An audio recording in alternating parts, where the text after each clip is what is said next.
many people who live in the city of Rochester are living in what's called a food desert. It's an area lacking stores where people can buy fresh, affordable meats, fruits, and vegetables. Jatira Marsh tells us elected leaders say they have a plan to attract more grocery stores to places in need, such as the 19th Ward. Jatira. Adam, Teresa, leaders gathered in Rochester at the YMCA Neighborhood Center on Thurston Road to drive home the message that food deserts disproportionately impact both communities of color and low-income communities. This initiative is intended to put a stop to that.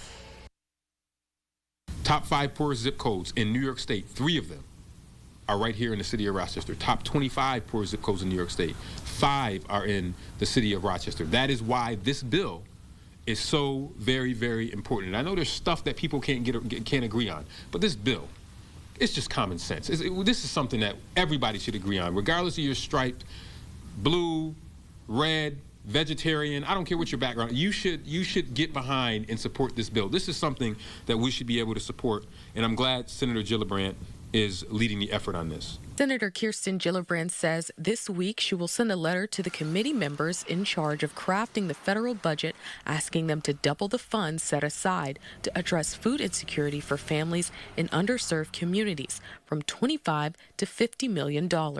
The U.S. Senator says some of the funds would be used to attract grocery stores to underserved communities so people who live there have access to food that is nutritious and affordable. Here in Rochester, nearly every neighborhood is a food desert, including the 19th Ward. Since the Walgreens on the corner of Thurston Road and Brooks Ave closed in 2022, many residents have had to travel more than a mile to access a grocery store or a pharmacy. For those who walk, like older adults or people without cars, this can be an enormous burden. Imagine having to walk for more than a mile in the snow or the sweltering heat, carrying everything that you need just to get food for your family or to get your prescriptions. Nobody should have to do that just to get the necessities they need to live. It's unfair and it's unacceptable.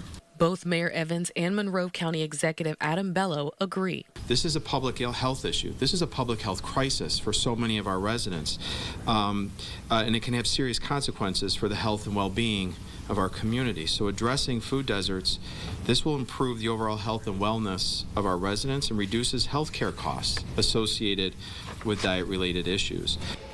George Warren, VP of the Urban Services for the YMCA of Greater Rochester, says in the past 6 months, the YMCA has served 2,000 meals at 3 of their city locations, in addition to partnering with FoodLink to provide neighborhoods with access to the curbside food market.